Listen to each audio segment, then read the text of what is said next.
Bom dia, gente. Meu nome é Mara, todo mundo sabe, né?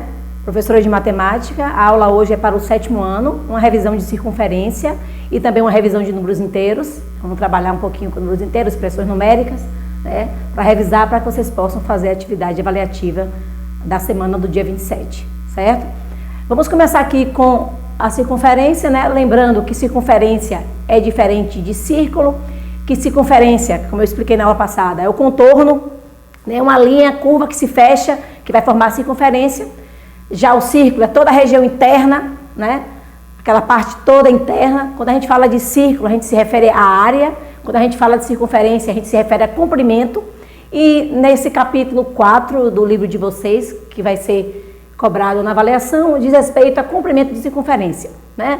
A gente já trabalhou com fórmula, já trabalhamos com as fórmulas de comprimento, os elementos da circunferência, raio, corda, diâmetro, né? O próprio arco que se fecha. Então, já vimos isso tudo, mas aqui eu decidi vir para a gente fazer uma revisão, né? Já tem alguns dias que foi gravado a aula principal sobre esse assunto.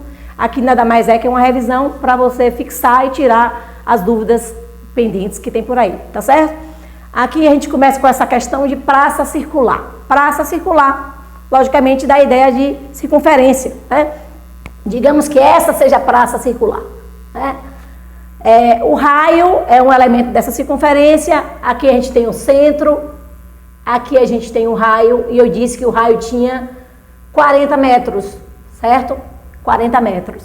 Para descobrir justamente quantas voltas, quanto que vai andar, qual a distância que vai andar nessa praça circular, que tem 40 metros de raio, o que a gente vai fazer? Inicialmente vamos ter que descobrir o valor de uma volta em torno dessa circunferência, em torno dessa praça. E isso a gente pode utilizar as fórmulas, ou C, que representa o comprimento da circunferência, igual a 2 vezes π vezes o raio. Ou para quem preferir, né, achar mais tranquilo, pode usar também o comprimento da circunferência igual a π vezes diâmetro, né? Lembra que a gente falou das variáveis, R vai ser o raio, o π é aquele número irracional que a gente vai trocar por 3,14, né? E aqui a gente tem uma segunda opção de fórmula de comprimento que talvez seja até mais prático, né? Não importa. Tanto faz esta ou esta, o resultado será o mesmo, né? Uma vez que o diâmetro, ele corresponde ao dobro do raio, então, por exemplo, isso daqui, juntamente com isso daqui, vai equivaler a esse diâmetro aqui. Então, por isso que as fórmulas, na verdade, são equivalentes, na verdade, significam a mesma coisa, certo? Vamos fazer a questão. Então, a praça, ela é circular, ela tem 40 metros de raio. Vamos descobrir agora o seu comprimento, né? Comprimento da circunferência, a gente sabe que o π, a gente vai substituí-lo por 3,14, né? Então, aqui vai ficar 3,14 vezes o diâmetro, que é 40. O diâmetro é 40, o raio é 40, o diâmetro então vai ser 80. Por quê? Porque o diâmetro é o dobro do raio. Quem optar por usar essa fórmula terá que dobrar o raio, né? Uma vez que o diâmetro é a linha que atravessa o centro de um lado ao outro. Isso daqui tudo seria o diâmetro, né? Mas do centro para qualquer parte do arco de circunferência é o raio. Como eu estou optando por usar π vezes diâmetro, então a gente vai simplesmente ter que dobrar esse 40, porque esse 40 corresponde a raio e não a diâmetro, tá? Então, se o raio é 40, o diâmetro é o dobro, o diâmetro é 80. Só resta agora a gente multiplicar 3,14 vezes 80 para descobrirmos o valor de uma volta, não é isso? 8 vezes 4, 32, vão 3. 8 vezes 1, 8, 3, 11, vai 1. 8 vezes 3, 24 e 1, 25. O zero que eu não tinha multiplicado eu boto aqui. Como a gente tem duas casas depois da vírgula, a gente conta duas casas do final, duas casas.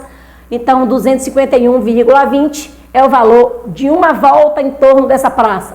251,20 metros, né? Isso daí é dando uma volta em torno dele, certo? Mas agora a questão é o seguinte. A questão é que foram dadas 3 voltas. Então, quando você aplica essa fórmula de comprimento, você descobre o valor de uma volta. Imagine que você está dando voltas em torno dessa praça, aqui é você está dando um giro em torno dessa praça.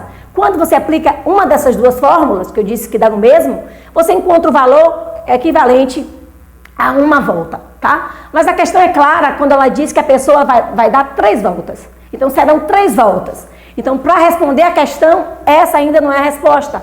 A resposta você vai ter que pegar esse comprimento correspondente a uma volta e multiplicar por 3. Por que multiplicar por 3? Porque ali foi claro quando disse que foram 3 voltas. Se fossem 10 voltas, multiplicaria por 10 e assim por diante. Como foram 3, apenas vezes 3. 3 vezes nada, nada. 3 vezes 2, 6. 3 vezes 1, 3.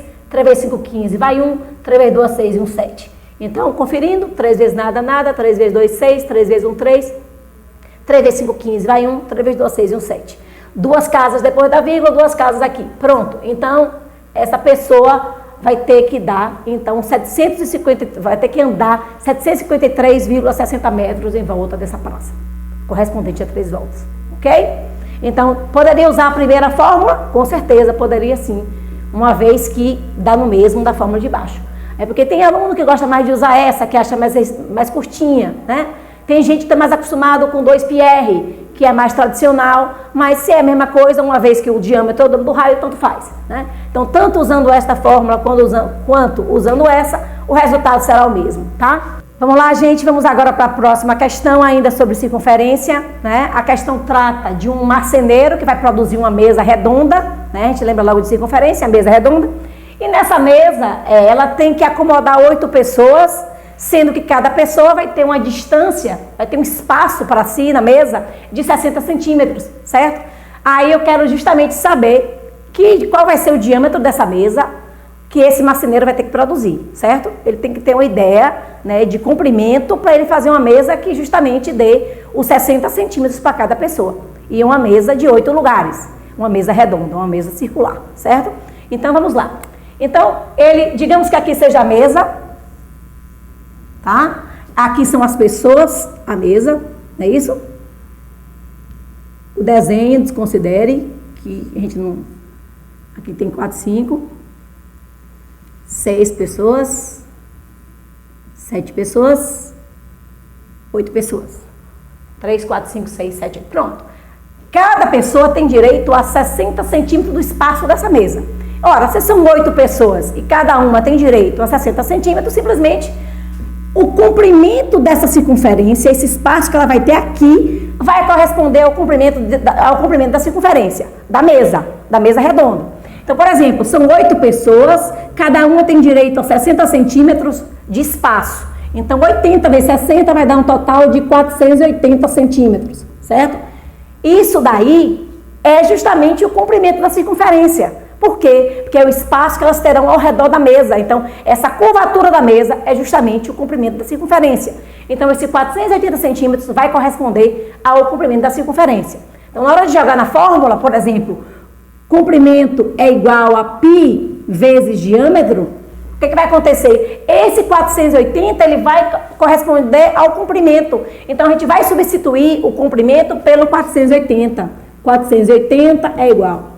O π a gente sabe que nós trocaremos por 3,14. Muita atenção, porque o diâmetro vai ser conservado, porque a gente vai descobrir justamente quanto é que vale esse diâmetro, certo? Então, o π é 3,14, o valor original. Você só muda esse valor se a questão ela for expressa, porque às vezes a questão manda você trocar o π por 3, está muito comum ultimamente, trocar o π por 3, ou então trocar o π por 3,1. No caso da questão não mencionar nada, você vai trocar o π por 3,14, que é o valor tradicional. Mas, se mencionar algum valor, às vezes a questão exige que você troque apenas pelo 3, se torna até mais fácil, ou apenas pelo 3,1, uma casa decimal, tá? Mas quando eu não falar nada, eu prefiro que troque pelo 3,14. Então, voltando à questão, a distância entre as pessoas, o espaço que cada uma tem, multiplicado pela quantidade de pessoas, você vai encontrar o comprimento da circunferência, ou seja, você descobriu o C, né? O π você sabe que é 3,14 e você vai descobrir o diâmetro, que é justamente o que eu quero saber. O marceneiro precisa ter uma ideia de diâmetro de mesa para ele poder construir a mesa corretamente, de uma forma que realmente acomode essas 8 pessoas. Então, vamos lá. Aqui é o seguinte, gente. Vai ficar o seguinte, quando você tem uma variável e um número colado nessa variável, para você descobrir o valor dessa variável, você vai fazer o seguinte. Diâmetro é igual a 480 dividido por 3,14, certo? Fazendo essa conta de 480 por 3,14, ou seja, basta você pegar o comprimento da circunferência e dividir pelo π, Quando você divide por esse π, que ele é 3,14, você vai descobrir automaticamente o diâmetro. E dividindo 480 por 3,14, iremos encontrar aproximadamente 152 aproximadamente, 152,8 aproximadamente de diâmetro, certo? A gente pode resumir só para 152, certo? Achamos o diâmetro. E se quisesse o raio seria metade disso, né? Porque o raio é a metade do diâmetro, por sua vez o diâmetro é o dobro do raio, certo? Então, dado o comprimento da circunferência, vamos fazer aqui um resumozinho rápido dessa parte, pode ser que eu peça justamente diâmetro ou raio. Então, para descobrir, você tem que ter o comprimento já pronto, que nesse caso foi 480. Ao dividir por 3,14, você automaticamente acha o diâmetro. E se eu pedisse também o raio seria metade disso, certo? Tranquilo? É isso aí. Então, a gente fecha aqui a questão do marceneiro. Vamos lá, gente. Vamos agora fazer mais uma de circunferência. E essa é uma questão toda assim exótica, né? Porque a gente tem uma pista de atletismo. Olha o formato dessa pista. Eu quero que você descubra o seu comprimento. Então, imagine que tem um carrinho andando por aqui. Isso é um caminhãozinho. Ele vai percorrer tudo isso daqui. Ó. Ele vai percorrer tudo isso daqui, certo? E eu quero justamente saber quantos metros ele vai andar, né? Ah, outra coisa, o raio dessa questão, vou botar que é 30 metros, certo? Aqui é a informação que eu não tinha dado antes. Então, vou botar que esse raio é um raio de 30 metros dessa questão, certo? Por quê? Porque tem a parte da pista que ela é circular. E olha só que interessante essa questão. Isso daqui é uma semicircunferência, lá é outra semicircunferência. Na verdade, o que é que eu vou pensar? Imagine duas bandas de uma laranja que eu vá juntar para formar a laranja inteira. Então, aqui eu tenho uma semicircunferência nessa parte da pista, do outro lado da pista eu tenho novamente outra semicircunferência, mas não interessa, eu vou juntar as duas e vou formar uma circunferência inteira. Então, o que é que eu vou fazer? Vou pensar nessa questão de juntar as partes da semicircunferência para formar uma circunferência inteira. Então, é isso que a gente vai fazer. Então, basta usar essa fórmula, comprimento é 2π vezes r, ou comprimento é π vezes diâmetro, a gente está usando mais esse daqui, π vezes diâmetro, e aí a gente vai descobrir o valor do comprimento dessa circunferência, né? Mas olha só, a gente vai achar somente, usando essa fórmula, a gente vai usar somente o valor dessa metade em comunhão com essa outra metade, ou seja, você vai juntar as duas metades e formar uma circunferência inteira. Então, ao utilizar uma dessas duas fórmulas, certo? Eu vou estar achando justamente a parte curva da circunferência. Eu ainda terei que raciocinar essa parte da pista e essa parte da pista, né? Então, vamos lá. O π é 3,14. Eu disse a vocês que o raio é 30. Então, se o raio é 30, o diâmetro é quanto? O diâmetro é o dobro. Qual é o dobro de 30? 60. Então, o diâmetro vai ser 60. Vamos fazer a conta com 60. O comprimento da circunferência é igual 3,14 vezes 60. 6 vezes 4, 24, vão 2. 6 vezes 1, 6 e 2, 8. 6 vezes 3, 18. O zero que eu não multipliquei, eu acrescento, né? Só conferindo. 6 vezes 4, 24, vão 2. 6 vezes 1, 6 com 2, 8. 6 vezes 3, 18. Né? Aqui são duas casas. Uma casa, duas casas, a gente bota no final. 188,40 metros. É o comprimento da circunferência, ou seja, é esta parte juntamente com essa parte, porque eu já juntei as partes para formar a circunferência inteira, já que eram metades, né? Duas metades que se juntaram para formar uma circunferência inteira. Diante dessa circunferência inteira, nos cabe usar uma dessas duas fórmulas para descobrir o seu comprimento. Tranquilo, agora, pronto. Agora falta essas partes aqui, porque esse resultado é apenas dessas semicircunferências. Tudo bem, mas o carro também vai andar por aqui e também vai andar por aqui. E o que é que eu botei aqui? Eu botei que daqui para aqui tem uma distância de 3R. Então, o que é 3R? Uma vez que o R é 30. Se o R é 30, quer ficar 3 vezes 30, que vai dar 90 metros. Então, ou seja, esse carrinho, além de percorrer a parte circular da pista de atletismo, vai andar também essa parte e mais essa parte. Então, ele vai andar 3 vezes 30, 90 metros embaixo e também vai andar 90 metros em cima. Então, isso aí é como se fosse um perímetro, né? Não é o perímetro porque a gente tem a parte de circunferência, a gente fala de comprimento, não de perímetro. Mas a gente vai somar tudo, então a gente já tinha o valor da circunferência, que era 188,40 metros, agora temos mais 90 da parte de baixo dessa reta aqui, mais 90 da parte de cima, que vai dar um total de 180. 90 mais 90, 180 metros. Aí o que eu faço para dar a resposta final? Para dar a resposta final, vou pegar o valor da circunferência, que é 188,40, e vou somar com 180, não é isso? 180 por que 180? 90 da parte de baixo, daqui para aqui, e 90 da parte de cima, porque essas dimensões têm o mesmo tamanho, tanto em cima quanto embaixo, certo? Então aqui vai ficar 40,8816, aí 368,40 é a resposta da nossa questão. Então, quem for realmente percorrer essa pista de atletismo terá que andar isso tudo, 368,40, considerando uma volta apenas. Eu não falei na questão que seria mais de uma volta.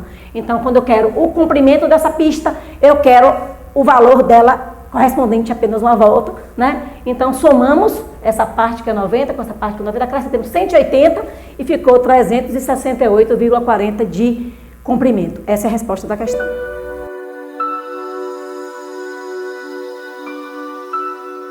Gente, agora a gente vai falar um pouquinho de números inteiros. Eu lembro que a gente estava ainda em aula presencial, quando a gente trabalhou o capítulo 3, né, e os demais capítulos anteriores. Mas como a avaliação vai englobar também o capítulo 3, eu decidi fazer uma revisão rápida, apesar de já ter corrigido toda aquela tarefa presencialmente. É importante a gente fazer uma revisãozinha, já que a gente está separado, já tem um tempinho, é importante a gente fazer uns lembretezinhos aqui, certo? Presta atenção, vou fazer uma revisão de expressão numérica. Expressão numérica envolve raiz quadrada, potenciação, entre outras operações, né, como multiplicação, divisão, adição, subtração, enfim. Vamos trabalhar um pouquinho para vocês relembrarem, mas pode olhar que os cadernos estão todos corretinhos, que a gente já revisou. Eu acho que antes da gente entrar em quarentena, eu fiquei umas 2 semanas só revisando o capítulo 3, juntamente com o capítulo 2. Então, só para revisar mesmo. Aqui a expressão numérica, veja bem, ela, como eu disse, ela envolve todas as operações, né? Desde raiz até a adição e subtração, potência, multiplicação. Aí vamos lá. Aqui é o seguinte, eu sempre priorizo resolver logo de cara as raízes e as potências, né? E aí depois você parte, né? Isso obedecendo a regra de que primeiro tem que ser parêntese, depois colchete e depois chaves, caso exista essas coisas na expressão numérica. Aqui, por exemplo, a gente tem aqui um parêntese, e dentro dele a gente tem uma raiz e uma potência. Então vamos priorizar a raiz e a potência. Aqui. Raiz quadrada de 36, quando é 6, porque 6 vezes 6 é 36, né? Podemos fazer a potência e a raiz concomitantemente. Não precisa fazer um depois o outro. Pode fazer ao mesmo tempo. Então, raiz de 36 é 6, 2 ao quadrado 4, repete, vezes 5. Priorizamos aqui essa potência e essa raiz. Perceba que vezes 5 continuou, para não ter que, né, se atrapalhar. Porque se você fizer algumas operações à frente de outras, pode dar errado a sua expressão numérica, né? Aí aqui vamos repetir o sinal de menos, vamos repetir o colchete, outro sinal de menos, pronto. Chegamos ao parêntese novamente, temos aqui uma raiz, inclusive uma raizinha grande, 324, mas eu acho que vocês devem lembrar do método que a gente usa para fazer raiz, que é o método de decomposição em fatores primos, né? Mas aqui a gente vai fazer rápido, porque, né, o tempo realmente é restrito, e a gente já viu minuciosamente como é que tira as raízes, como é que calcula as raízes, tanto quadradas como cúbicas, né, e dos demais índices que possa existir. Então, a raiz de 324 é 18, né, porque 18 vezes 18 vai dar 324. Né? Aqui, novamente, vamos fazer essa potência, repetir o 3 e resolver a potência, 2 ao cubo, que vai ser 8. Cuidado para não se atrapalhar a potência, 2 ao cubo é diferente de 2 vezes 3, né? Aqui é uma potência que você vai elevar e não multiplicar. Então, 2 ao cubo é o mesmo que 2 vezes 2 vezes 2, que resulta 8, né? Não confundir para achar que é 6 de repente, não é 6. Potência diferente de multiplicação. Aqui, continuando, outra potência no próximo parêntese, menos 6 elevado a 1, né? Quando o expoente for 1, a resposta vai ser sempre a própria base. Então, menos 6 elevado a 1 é o próprio menos 6, né? E ali a gente continua com menos 7 vezes 2. Fechou o colchete? Perceba que não temos mais nenhum tipo de raiz, a gente não tem mais nenhuma potência, todas as potências e todas as raízes foram resolvidas prioritariamente. Começamos por elas. Aí agora vamos seguir aquele critério. Primeiro parêntese, depois colchete e depois chaves. Mas ainda assim, dentro de cada compartimento desse, por exemplo, dentro do parêntese, aqui você tem 6 menos 4 vezes 5.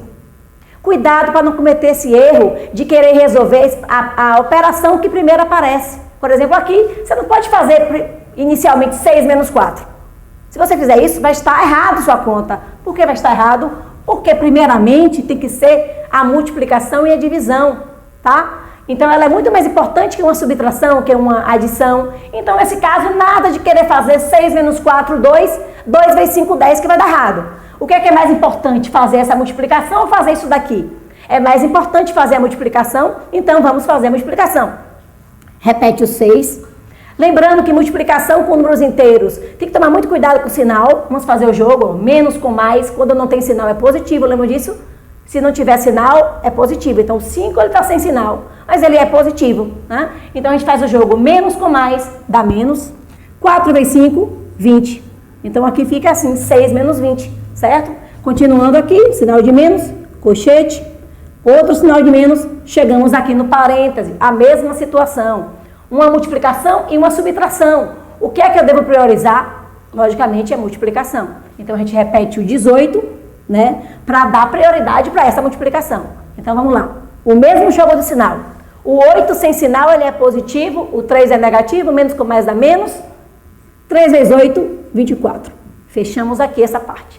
Próximo. Outra situação dessa. Menos 6, menos 7 vezes 2. O que é que tem que fazer primeiro? O menos 7 vezes 2, que é mais importante. Então, vamos lá, novamente repetindo o primeiro, que é o menos 6. Repete o menos 6. Vamos fazer o jogo de novo aqui, porque a gente não pode deixar de fazer esse jogo, porque a conta, né, chega ao caos, se não tiver essa preocupação. Menos com mais dá menos. 7 vezes 2, 14. Fechou aqui e fechou o colchete. Perceba que ela está encolhendo. A expressão numérica ela vai, né, se restringindo, ficando cada vez menor a proporção que a gente vai resolvendo. Bom, ainda temos parênteses pela frente, né? Um monte de parêntese ainda. A gente sabe que tem essa ordem, que primeiro tem que ser parêntese, depois colchete, por último chaves, caso exista na expressão. Nesse caso não botei chaves, né? Botei parêntese e colchete, né? Mas misturei diversas operações. Vamos lá para o parêntese aqui. Quanto é 6 menos 20? Quanto é 6 menos 20? Olha, cuidado que a regra da adição e da subtração é diferente da multiplicação e da divisão e da potenciação, certo? Aqui a gente tem que pensar nos sinais, olha, observar se os sinais são iguais ou se os sinais são diferentes. Nesse caso, o 6 é positivo e o 20 é negativo. Sinais diferentes. O que é que temos que fazer com sinais diferentes? Sempre que os números tiverem sinais diferentes, você vai subtrair e conservar o sinal do maior módulo. Então é o seguinte, 20 menos 6 é 14, e o sinal do maior módulo é menos, porque o 20, ele é maior em módulo que o 6, e o sinal do maior que prevalece. Então, fica aqui menos 14, não precisa nem botar mais parênteses nessa parte, certo? Tá tranquilo? Lembrando que é como se fosse assim, vamos pensar num jeito prático de lembrar disso. Eu devo 20 reais a você, mas eu só tenho 6. O que vai acontecer? Eu vou te dar esses 6 reais, mas ainda vou ficar te devendo 14. Então, por isso tem que prevalecer o sinal do maior, certo? Vamos continuar, menos, aqui novamente, olha só. Você perceba que você tem o menos fora do parêntese e você vai resolver essa operação aqui dentro. Essa operação é praticamente a mesma dessa. Sinais diferentes, subtrai e coloca o sinal do maior. Então, como é que fica?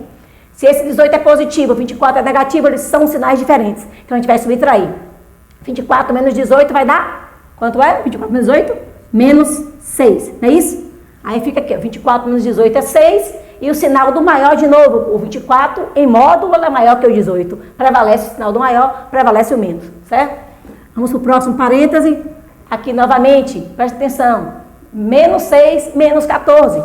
Sinais iguais, o que a gente tem que fazer? Somar. Então, não importa se são sinais de menos, não importa. Vocês precisam tirar da cabeça essa ideia de toda vez que tiver um sinal de menos, vocês vão subtrair. Não necessariamente. Porque a regra, quando a gente trabalha com números inteiros, a regra é outra. Sinais iguais você vai somar, sinais diferentes você vai subtrair. Mas mesmo que seja 2 sinais de menos, sinais são iguais, não interessa. Você vai somar e conservar o sinal do maior. Então, menos 6 com menos 14 é menos 20, certo? Fecha o parêntese e fecha o colchete. Como se você Dever-se R$6 em um lugar, dever-se R$14 em outro lugar. Então, qual o total de sua dívida? Você deve 20, então permanece menos 20. Cuidado para não se deixar cair na tentação de querer subtrair isso daqui, certo? Pensa na regra dos sinais. Os sinais nesse tipo de conta vai ser tudo, certo? Olha como está pequeno, já estamos acabando essa parte. Repete menos 14, vamos resolver agora esses parênteses, vamos tirar do parêntese.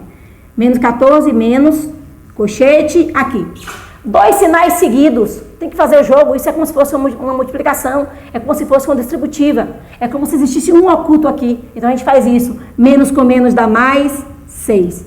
E aqui também, para tirar do parêntese, o jogo de sinal dos 2 seguidos. Então, mais com menos, menos 20. Fecha o colchete. Pronto, já está bem menor, já estamos acabando. Não temos mais parênteses, graças a Deus. É um sinal do que está acabando. Vamos para o colchete e depois a gente finaliza. Repete menos 14, repete sinal de menos. Vamos resolver aqui dentro desse colchete. A mesma coisa. Sinais diferentes. Um é positivo, outro é negativo. Vamos subtrair e conservar o sinal do maior. Então, 20 menos 6 é 14, vai ficar menos 14. Fechou aqui? Certo? Então, novamente, repete menos 14. Aquela regra de novo de você ter que fazer o jogo para tirar do colchete, do parêntese, das chaves. Quando tem 2 sinais seguidos, menos com menos dá mais. Tira o 14 de dentro do colchete. Fica menos 14 mais 14, 0. Por que 0? Porque sinais diferentes subtrai. Então, é como se eu te devesse 14 e eu tivesse 14 para te pagar. Então, a partir do momento que eu te dou o dinheiro, eu não te deu mais nada. Então, menos 14 mais 14, 0. Certo, gente? Então, isso tudo para dar um zerinho, vocês adoram esse tipo de conta, né? E aí a gente encerra a expressão numérica. Então, prestem bem atenção no sinal, que mais me preocupa não é não as contas em si, mas é a questão do sinal, que muita gente confunde as regras, já que existe uma regra para multiplicar e dividir e outra diferente para somar e subtrair. Certo? Vamos lá? Vamos lá? Agora vamos finalizar com a questão que envolve débitos, créditos, como se vocês tivessem uma conta corrente e vocês monitorassem essa conta com, né, o dinheiro que entra, o dinheiro que sai, o que vocês pagaram, o que vocês receberam. Justamente essa é a ideia de número positivo e número negativo. Então a gente vai trabalhar aqui como se fosse um extrato bancário, certo? Então aqui você tem que Raul tinha em sua conta corrente no dia 1º de abril, né, o dia da mentira, dia da mentira, 1º de abril? Ou é dia do trabalho? 1º de abril é dia da mentira mesmo. Então Raul, 1º de maio é aquele dia do trabalho, eu acho. Então, Raul tinha em sua conta corrente R$500, é o que ele tinha esse saldo positivo de R$500. Aí, ao longo do mês de abril, ele foi fazendo retiradas, né, que é como se fosse saque, retirar e você sacar o dinheiro no caixa eletrônico do banco, né, mas também teve créditos, né, teve depósitos. Então, vamos ver o que vai acontecer com o dinheiro desse homem, vamos ver se no final ele vai ter um saldo positivo ou se ele vai ter um saldo negativo, né, no final do mês. Mas aí a gente vai dar o saldo diariamente ali, ó, no final do dia, de acordo com aquela movimentação ali. Vamos ver? Ó, então ele tinha R$500, ótimo, beleza. Só que ele fez um saque de R$300 no dia 3 de abril. Se no dia 3 de abril Raul sacou R$300 e ele tinha 500 na conta, então qual vai ser o raciocínio? Ele tinha 500 positivo e ele sacou 300. Quando saca, você retira o dinheiro. Então, se você retira o dinheiro, é negativo, menos 300. Então, o que aconteceu? Sinais diferentes subtrai, ele vai ter ainda um saldo positivo de mais R$200 no final do dia 3 de abril, certo? Pensando, Raul não tem mais R$500. Por que não tem mais? Porque houve um saque de 300. Se sacou, ele tirou o dinheiro para gastar da forma que ele quiser. Então, se ele tirou esses 300, sobrou apenas R$200 de crédito para ele. É o que ele tem no banco, esses R$200, certo? O que aconteceu? Só que no dia 9 de abril, alguém depositou R$100 na conta dele. Depósito é sempre coisa boa, é dinheiro que entra, então é sempre positivo. Então ele tinha 200, vamos pegar o saldo do dia anterior, ele tinha R$200. E agora, simplesmente, alguém botou R$100 na conta dele, depositar isso. Inclusive, nos bancos tem aquele envelope que você bota o dinheiro dentro, introduz na máquina, bota os dados da pessoa que vai receber o dinheiro. Hoje já temos máquina que você já bota o dinheiro diretamente, não precisa ser mais envelope. E aí você acredita o dinheiro na conta da pessoa que você deseja. Então, aqui, Raul recebeu esse depósito, né? Alguém botou R$100 na conta dele. Depósito é sempre positivo. Então, bora botar aqui mais 100. Então, agora Raul vai estar com R$300, não é isso? Porque ele tinha 200 e recebeu mais 100 de depósito, alguém depositou, então ele está agora com saldo, né? No dia 9/4, no final do dia, de R$300. Beleza. No dia 13, o que aconteceu com o Raul? Ele fez uma retirada de R$400. Olha só, ele só tinha 300, né? Tá gastando o que não tem. Ele tinha 300, mais 300. E agora ele resolveu retirar R$400. Então, se ele vai retirar, é menos R$400. Agora foi que deu. Como é que esse homem tem 300 e ele retira 400? O banco sempre te dá um limite. Você tem limite que você pode utilizar no caso de emergência, em situação de aperto, de crise. Você tem esse limite que o banco te dá. Então, logicamente, ele só tem 300, vai sacar 400, ele vai ficar devendo, claro. Ou então ele vai usar o limite, que de certa forma usou o limite, vai estar devendo ao banco, certo? Então, R$300 que ele tinha, ele vai sacar, ele vai retirar 400. Então, aqui é o seguinte, se ele tinha 300, ele retirou 400, ele vai ficar devendo 100, menos 100. Que é justamente a regra, né? Sinais diferentes, a gente vai subtrair e conservar o sinal do maior módulo. 400 menos 300, 100, e o maior módulo é do 400, que é negativo. Menos 100, ele está devendo R$100 ao banco. Agora já ficou perigoso, porque está devendo ao banco, os juros são altíssimos, né? Exorbitantes. Vamos lá. Ele estava devendo 100, né? Até então, no final do dia 13 de abril, ele estava devendo R$100 ao banco. Só que no dia 17... ele recebeu um crédito de R$200, de novo, creditaram na conta dele. Vai que foi, se ele for professor, recebeu um dinheiro de aula extra, sei lá, algo do tipo. Sei que alguém creditou R$200 na conta dele. Então ele estava devendo R$100, tá? Que é do dia anterior, estava a situação dele, devedora, e agora ele ganhou R$200. Ele recebeu R$200 de crédito, mais 200. Raul saiu do buraco agora com esses 200. Bom, se ele tinha 100, ele estava devendo 100 ao banco, e agora ele recebeu um crédito de 200, ele agora volta a respirar com saldo positivo, ele passa a ter, então, R$100, não é isso? De novo, a mesma regra, sinais diferentes, a gente subtrai, coloca o sinal do maior, então ele está com crédito de 100. E para finalizar, no dia 25/4, esse homem foi debitado na conta dele R$300. Ele só estava com 100 positivo, então ele estava com 100 do dia anterior, e agora houve um débito de R$300, menos 300, se é débito é negativo, então entrou uma dívida de R$300, ele teve que pagar algo de R$300, pode ser uma conta telefônica que ele botou no débito automático, enfim, ele vai ter que pagar esses R$300, só que ele só tinha 100, então Raul voltou à situação devedora. Então se ele tinha 100 positivo, ele tinha crédito de 100, mas ele teve um débito na conta dele de 300, ele agora está com débito de R$200,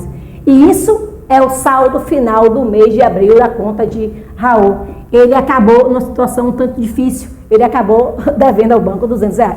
E é isso aí, espero que você tenha entendido a ideia de crédito, a ideia de débito, a ideia de creditar, de retirar, né? Que retira é sempre negativo, débito é sempre negativo, crédito positivo, depósito positivo, porque o dinheiro entra em sua conta. E aí no final foi assim que aconteceu, o pobre do Raul ficou ainda devedor. Espero que tenha entendido. Até a próxima.